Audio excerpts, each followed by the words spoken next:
Hello दोस्तों, स्वागत है आपके अपने YouTube channel Target Civil Services में। आज है 27 नवंबर और 27 नवंबर से जितने भी करंट अफेयर्स के क्वेश्चन बनेंगे सारे क्वेश्चन को इस लेक्चर में डिस्कस करने वाले।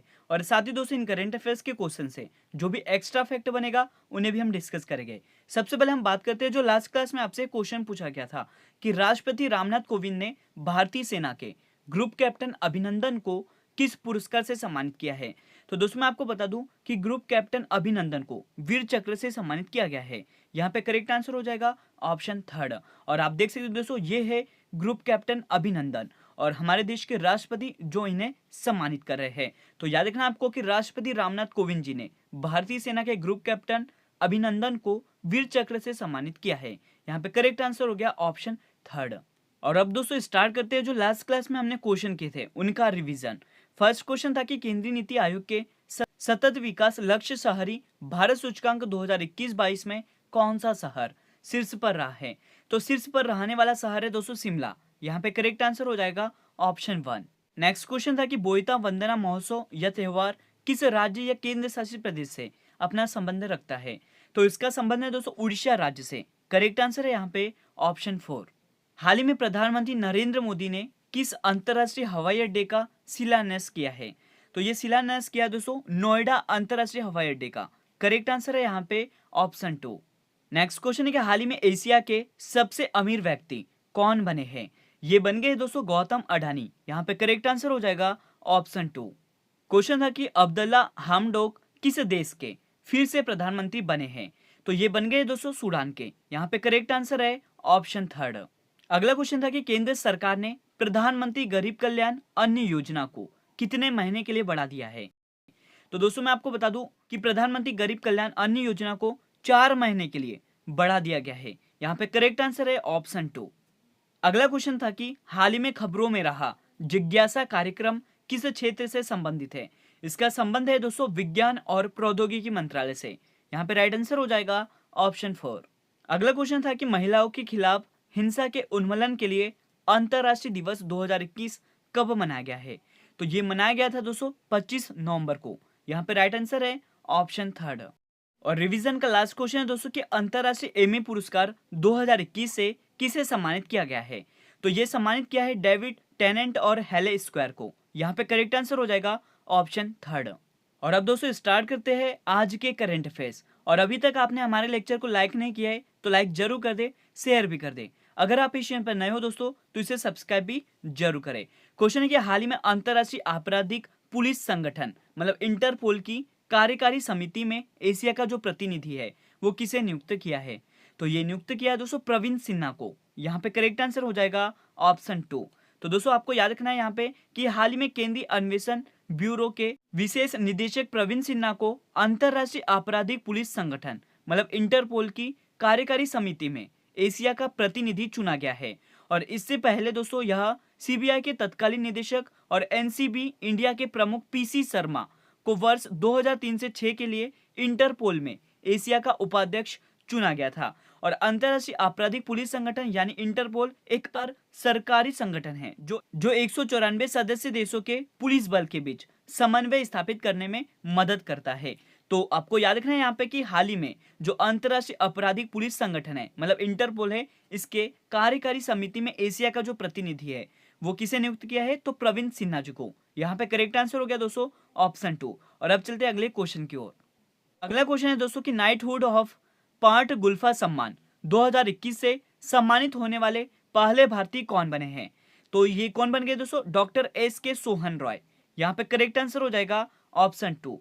तो दोस्तों मैं आपको बता दूं कि केरल के डॉक्टर एस के सोहन रॉय सीईओ और एरिस ग्रुप ऑफ कंपनीज के संस्थापक व्यापार और फिल्मों में उनके मानवीय और पर्यावरण संरक्षण प्रयासों के लिए नाइटहुड ऑफ पार्ट गुल्फा से सम्मानित होने वाले पहले भारतीय बन गए हैं।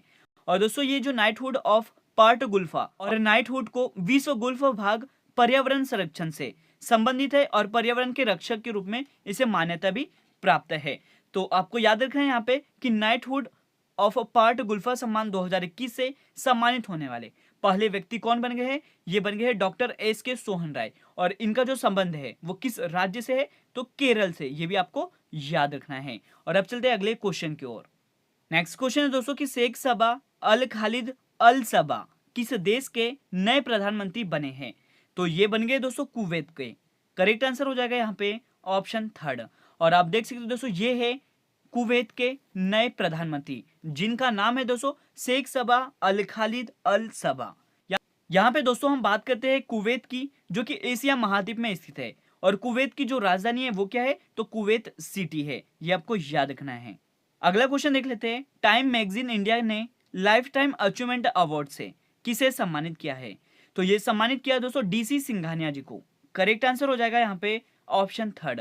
और आप देख सकते हो दोस्तों ये है DC सिंघानिया, जिन्हें टाइम मैगजीन इंडिया ने लाइफ टाइम अचीवमेंट अवार्ड 2021 से सम्मानित किया है। और अब चलते हैं अगले क्वेश्चन की ओर। क्वेश्चन है आपके लिए कि किस राज्य में भारत का पहला घास संरक्षण क्षेत्र ग्रास कंजर्वेटरी को विकसित किया गया है? तो ये विकसित किया दोस्तों उत्तराखंड राज्य में। करेक्ट आंसर हो जाएगा यहाँ पे ऑप्शन थर्ड। तो उत्तराखंड के अल्मोड़ा जिले के रानीखेत में भारत के पहले घास संरक्षण क्षेत्र का उद्घाटन किया गया है। और इस संरक्षण क्षेत्र में दोस्तों महत्वपूर्ण वैज्ञानिक, पारिस्थितिक, औषधि और सांस्कृतिक महत्व की लगभग 90 प्रजातियों की घास उगाई जाती है। तो आपको याद रखना है यहाँ पे कि घास संरक्षण क्षेत्र को विकसित कहां पर किया है? तो यह उत्तराखंड राज्य में, और यह भारत का पहला घास संरक्षण क्षेत्र है। यहाँ पे हम दोस्तों बात करते हैं उत्तराखंड राज्य की, जिसकी स्थापना 9 नवंबर 2000 सन को हुई थी। और इसकी जो राजधानी है वो देहरादून है। और यहीं पे दोस्तों इसकी जो समर कैपिटल है वो गैरसन है। और यहाँ पे हम बात करें कि उत्तराखंड के जो मुख्यमंत्री है वो वर्तमान में पुष्कर सिंह धामी है। और यहाँ के जो गवर्नर है वो गुरमीत सिंह हैं। उत्तराखंड के मुख्य न्यायाधीश की बात करें तो ये राघवेंद्र सिंह चौहान है। उत्तराखंड की जो लोकसभा सीट है दोस्तों वो 5, राज्यसभा सीट 3 और विधानसभा सीट 71 मतलब 71 है। तो ये सभी इंपॉर्टेंट पॉइंट है उत्तराखंड राज्य से जो आपको याद रखने हैं। और अब चलते हैं अगले क्वेश्चन की ओर। और आपके लिए अगला क्वेश्चन है कि ATP फाइनल्स खिताब मतलब ATP फाइनल्स टाइटल 2021 का खिताब किसने जीता है? तो इस खिताब को जीत लिया दोस्तों जर्मनी के अलेक्जेंडर ज्वेरेव ने। करेक्ट आंसर हो जाएगा यहाँ पे ऑप्शन थर्ड। तो टेनिस में जर्मनी के अलेक्जेंडर ज्वेरेव ने डेनियल मेदवेदेव को हराकर, वो भी कितने पॉइंट से दोस्तों? तो 6-4 और 6-4 से हराकर यह खिताब अपने नाम कर लिया है। आपको याद रखना है दोस्तों कि ATP फाइनल्स खिताब 2021 का खिताब किसने जीता है? तो अलेक्जेंडर ज्वेरेव ने। और किसको हराया है? तो डेनियल मेदवेदेव को। यहाँ पे हम दोस्तों बात करते हैं कि विश्व में जितने भी टेनिस के खेल होते हैं उसे रेगुलेट कौन करता है? तो ATP मतलब एसोसिएशन ऑफ टेनिस प्रोफेशनल इसे रेगुलेट करता है, जिसकी स्थापना सितंबर 1972 में की गई थी। और इसका मुख्यालय लंदन UK में स्थित है। और वर्तमान में इसके अध्यक्ष कौन है? तो एंड्रिया गाउडेन जी है। ये भी आपको याद रखना है। तो ये सभी इंपॉर्टेंट पॉइंट है दोस्तों इस खेल से जो आपको याद रखना है। और अब चलते हैं अगले क्वेश्चन की ओर। आपके लिए अगला क्वेश्चन दोस्तों बहुत ही इंपॉर्टेंट क्वेश्चन है कि संविधान दिवस 2021 कब मनाया गया है? तो ये मनाया गया है दोस्तों 26 नवंबर को। प्रतिवर्ष 26 नवंबर को संविधान दिवस के रूप में मनाया जाता है। तो दोस्तों मैं आपको बता दूं कि हर वर्ष 26 नवंबर का दिन देश में संविधान दिवस के या फिर 26 नवंबर को राष्ट्रीय कानून दिवस के रूप में भी मनाया जाता है। और यह दिन दोस्तों संविधान को अपनाने के उपलक्ष्य में मनाया जाता है। मैं आपको बता दूं कि 26 नवंबर 1949 को ही देश की संविधान सभा ने वर्तमान संविधान को विधिवत रूप से अपनाया था। हालांकि इसे 26 जनवरी 1950 को लागू किया गया था। और इस दिन को जो मनाने का मुख्य उद्देश्य है वो क्या है दोस्तों? तो संविधान के महत्व को फैलाना और भारतीय संविधान के पिता BR अम्बेडकर के विचारों और सुझाव को फैलाना इसका मुख्य उद्देश्य है। तो आपको याद रखना है कि संविधान दिवस 2021 कब मनाया गया है? तो 26 नवंबर को। और अब चलते हैं अगले क्वेश्चन की ओर। और आज का लास्ट क्वेश्चन है आपके लिए कि किन 3 देशों के तटरक्षक बलों के बीच त्रिपक्षीय सैन्य अभ्यास दोस्ती आयोजित हुआ है?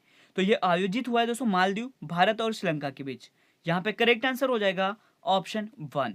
तो दोस्तों मैं आपको बता दूं कि मालदीव, भारत और श्रीलंका के द्विवार्षिक त्रिपक्षीय अभ्यास दोस्ती का 15वां संस्करण मालदीव में आयोजित किया गया है। और तीनों देश के तटरक्षक बलों में आपसी सहयोग बढ़ाने के लिए त्रिपक्षीय सैन्य अभ्यास का ये आयोजन किया जा रहा है। और दोस्तों यह कौन सा संस्करण है? तो यह 15वां संस्करण है। और आयोजन स्थल कहाँ पे है? तो यह मालदीव में है। ये भी आपको याद रखना है।